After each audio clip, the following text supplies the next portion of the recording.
All right, guys. We're finally back tonight with our podcast here. Two guys in a fire pit. Been a long few weeks. I know several people's asked about a new episode coming out soon, and you can see we just threw some freshly new firewood here on the fire pit from our good buddy down the road there. So we appreciate him for all of this. Shout out AJ Saw Shop. Oh yeah, all the cutting and the chainsaw maintenance that he does and all of that. We get to reap the benefits of his newfound hobby and business there. You see that, like I said, it's fresh. It's smoking a pretty good bit. Smoking Eddie out over there. Not the only thing we smoking. Hey, well, It ain't weed either. yeah, maybe you. I was gonna say I ain't smoked nothing yet. No, we smoking a pork loin, Gregory. Oh yeah, I forgot about the pork loin that we got on the grill over there. In our very first episode, we talked about smoking some different meats, and grilling, and doing some different things. And I actually had a coworker ask me about that. I want to know what we're grilling. Eddie, tell him what we put on that pork loin tonight. Well, we put some shout out Heath Riles. We put some Chipotle honey, Heath Riles rub on there. Got it at about 225 on the old Pit Boss. Shout out Pit Boss. And hopefully within the next 2 to 3 hours, we'll have us a nice bit of pork loin in that, John. Yeah, and my wife, she got me a pretty good injector set for Christmas to inject it with some flavoring and yeah, we got the meter probes in there ready too. Shout out meter. Yep. The fancy ones too, the SEs. Yeah, the real nice ones. They are nice. I got 2 of them bad boys rolling in there. But we injected that pork loin. You know, pork's real sweet as it is, and trying to counteract that chipotle rub a little bit, we injected it with some good old pineapple and mango juice. Yeah, we're gonna try it and see what happens. We like to try new things. I will say that the pineapple and the mango is a first for me, as far as injecting it into food. But like I said, pork being naturally sweet, but then we added that spicy rub on there to it. You know, maybe we can find a good balance there. Yeah, I think you're working with something well there. You got a little sweet, you got a little salty, you got a little heat. Yep. So we'll see. It's been a few weeks since we've released a new episode here. Since our last episode, we've been dealing with some sickness. Everybody's had that sinus junk that's going around that you can't get rid of, or the flu, or whatever they got going on there with that. Thankfully, me or Eddie haven't had it yet. Yet, a key word there, is probably coming. But we missed a lot of good football in those few weeks there, Eddie. Yeah, I think you're right. We missed going all the way back to the SEC championship game. Go Dogs. Go Dogs. That was a revelation. We saw. It looks like Georgia's defense has grown up a little bit, Gregory. Just a little bit, but I also saw a lot of leadership coming from the defense, coming from CJ Allen and a few of them other guys, and they gave a big speech before the game about how they had never beaten Alabama. It's a shame, and they were ready for it. Yeah. So when I say they're talking about them personally had never beaten Alabama. And right. Like, we're tired of it. Yeah. Well, they stood up to them. We're tired of it. They did. Yeah. Alabama, I don't know if they knew what hit them. I think they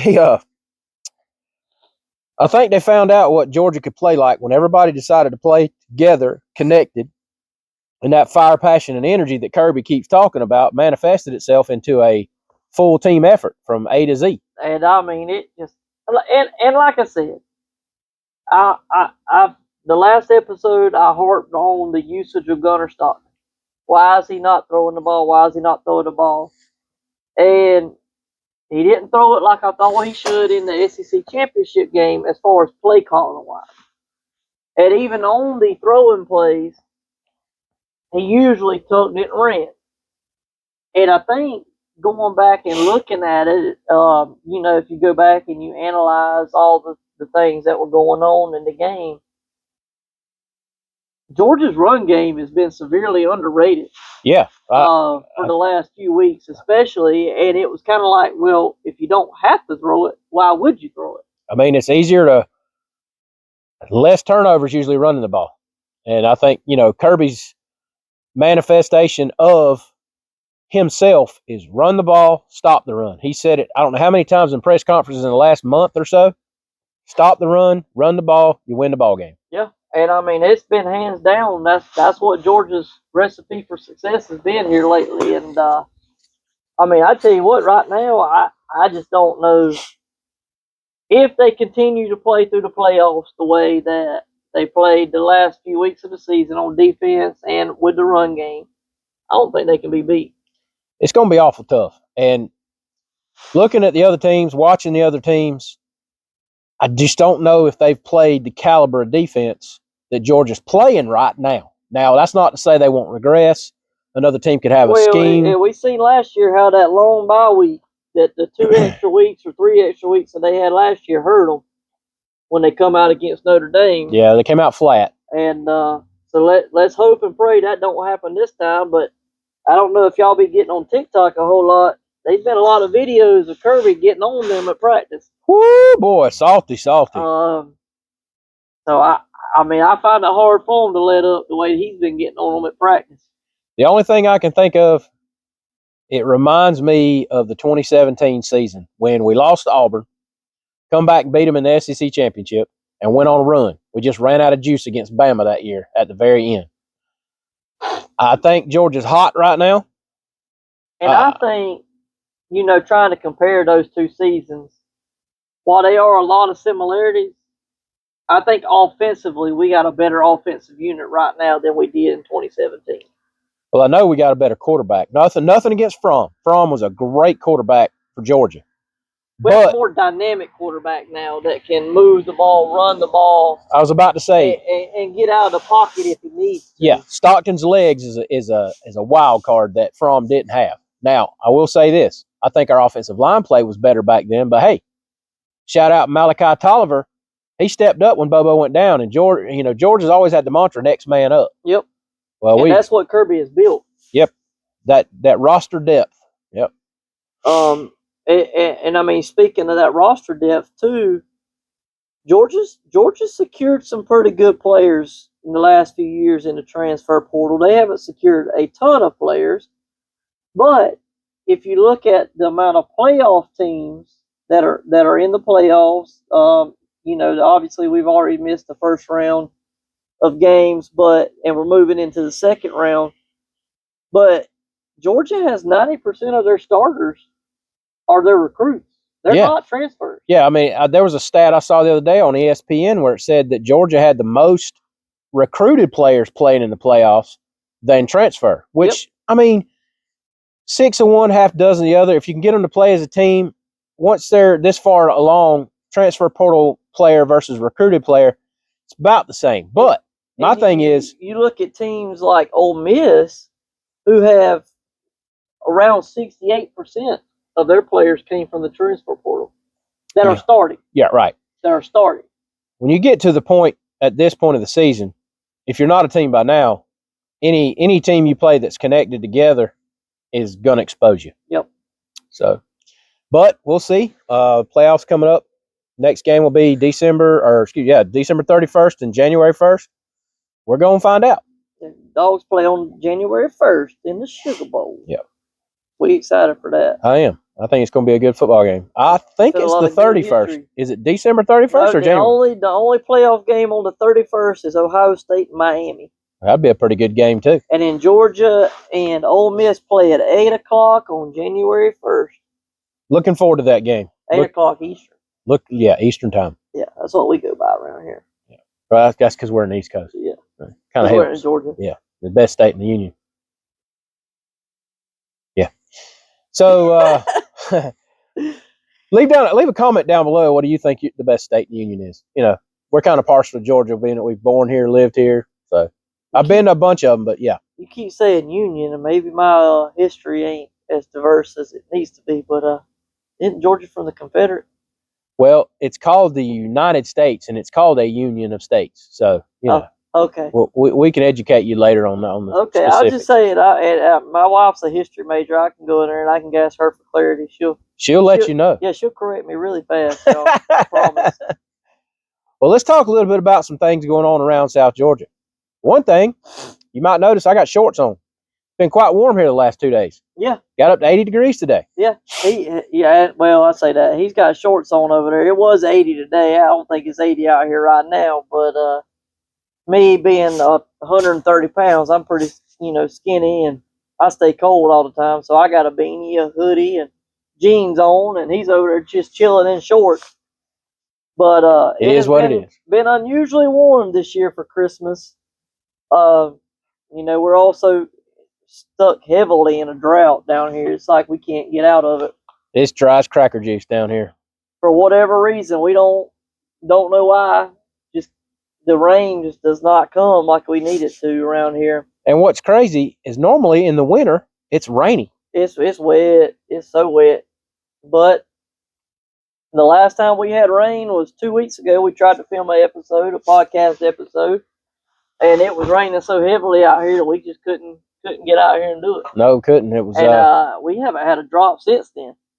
So yeah, tonight you're getting the dry version. Well, dry air. And we're sitting here talking about how warm it is here during the day, and how dry it is. And I seen on the news earlier where New York, the state of New York's expected to get more snow than they've had in 5 or 6 years.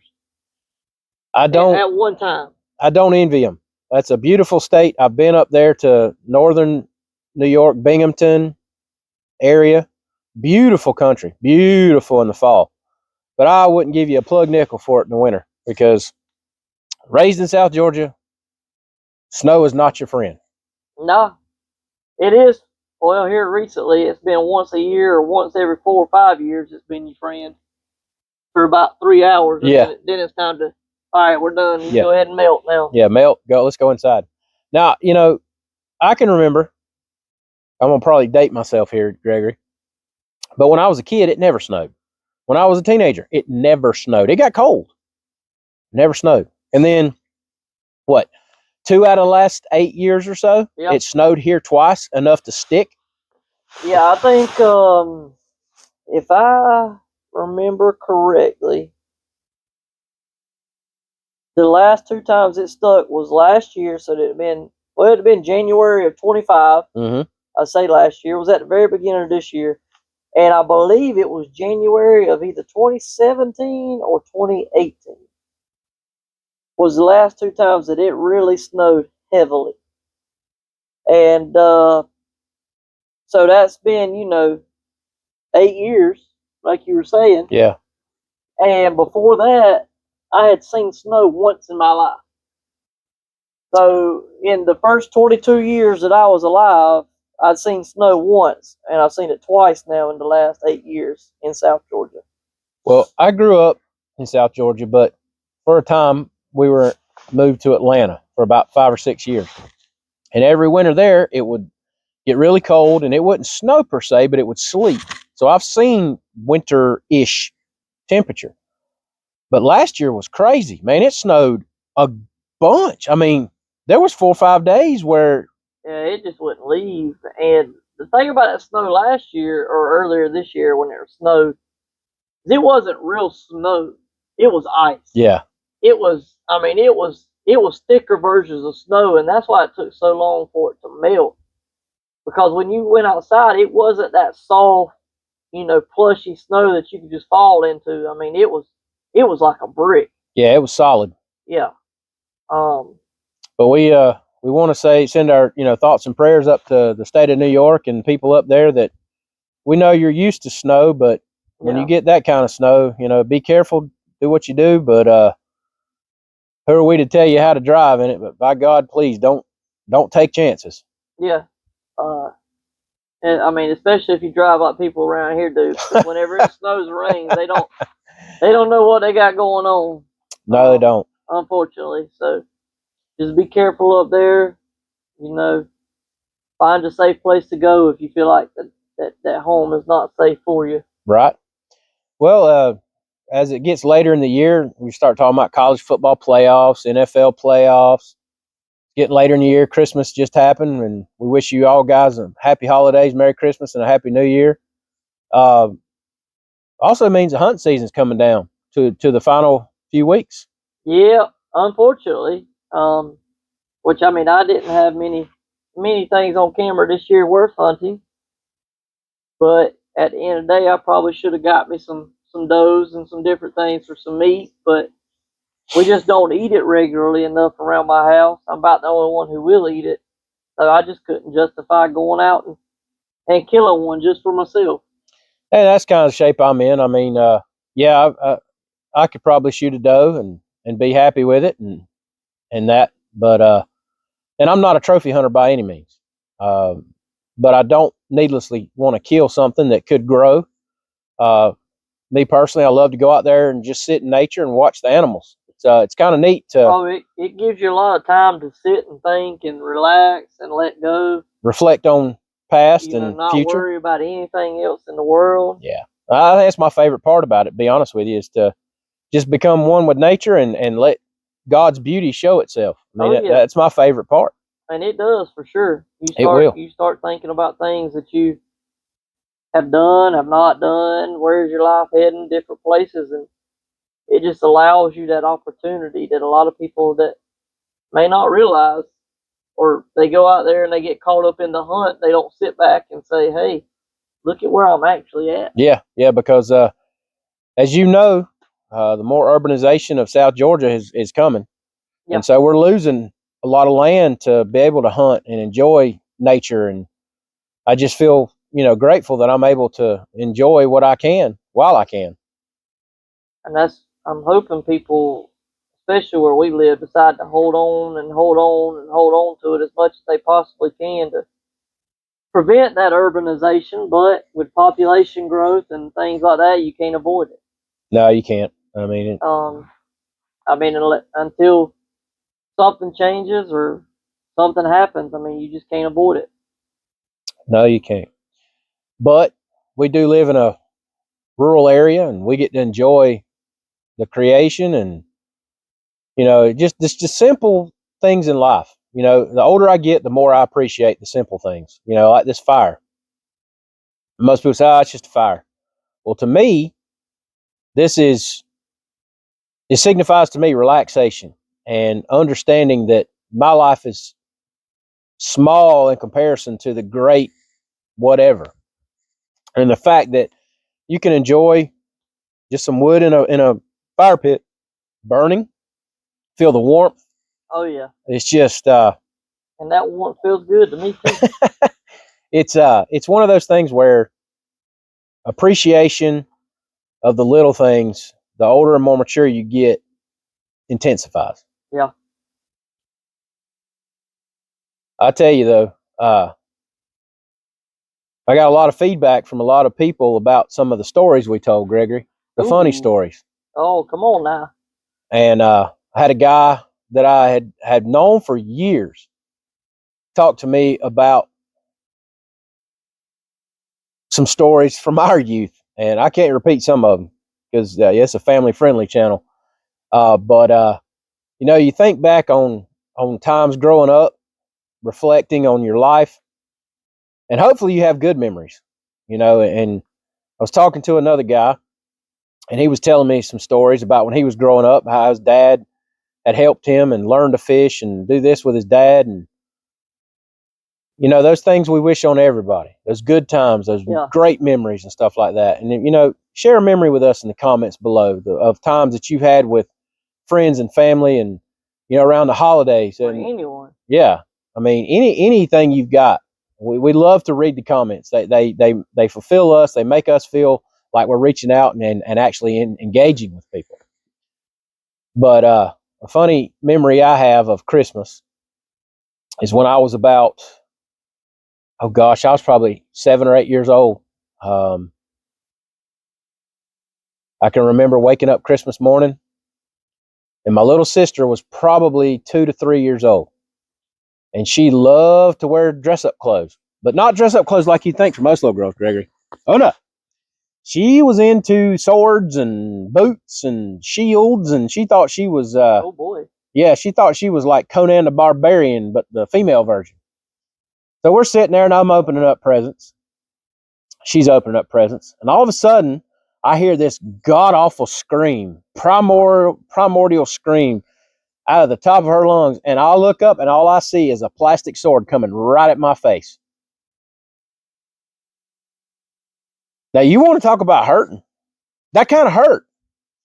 But the funny part of the story was my dad was sitting there filming it on an old school video camera, and he thought it was so funny that she whacked me across the face 4 or 5 times before I could move. He filmed it and then fell out of his chair laughing. Yeah. So, I was like, gee, thanks, Dad, for protecting me when she's beating the heck out of me with a freaking plastic sword. But hey, whatever. Just memories, you know. It's funny how you remember the ones that hurt. Oh, yeah, for sure. And then you just can't, some of those things you just can't ever undo, though. You can't undo a plastic sword to the face. No. I promise you. Hey, but it is what it is. Yep. That's for sure. Well, I don't know that Christmas doesn't hold as much memories to me as being with my friends and family, just sitting around a fire or sitting around and talking. But, memories are powerful things.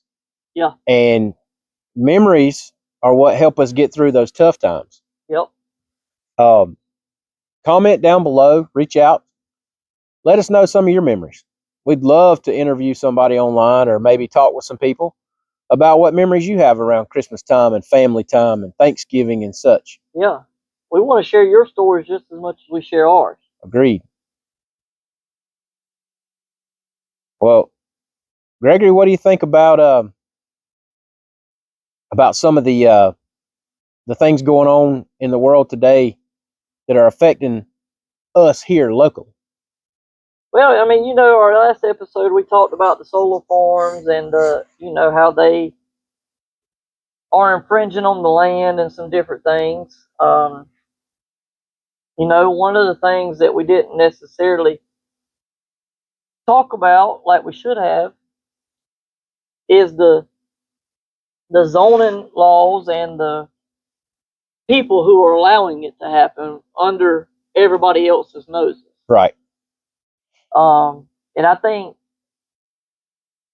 it's very important for people to educate themselves on who they vote, how they vote, especially locally, because those people have the ability to influence you more so, or influence your life more so than voting in the major elections. Agreed. Can. Yeah. Well, the thing important to stress here is to vote. Yeah. You can't necessarily make change happen unless you actually take action. Yeah, you have to vote. And the only way to vote properly is to become educated on the policies, who you're voting for, what you're voting for, what are they doing with the direction that they're heading, and different things like that. That's right. So that's something that we didn't mention before that I want to encourage people to do going forward. Yeah. If you're listening.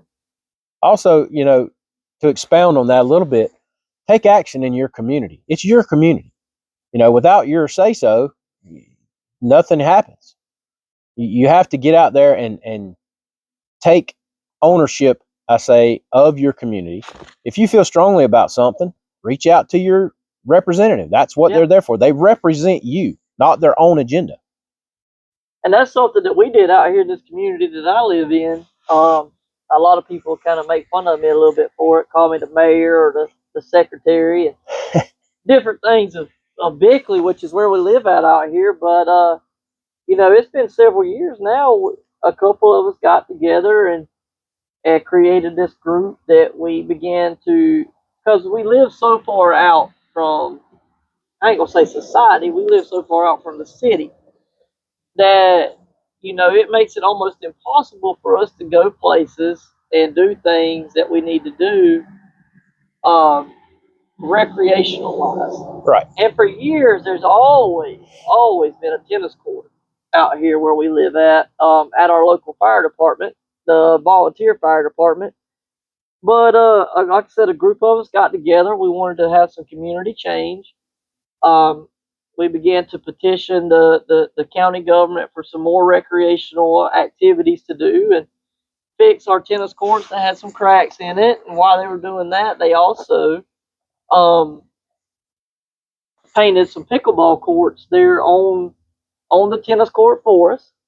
And that's what we mean by contact your representative, because there was funds just sitting there waiting for this to happen, waiting for somebody to ask for a place that they could devote those funds to. Mm-hmm.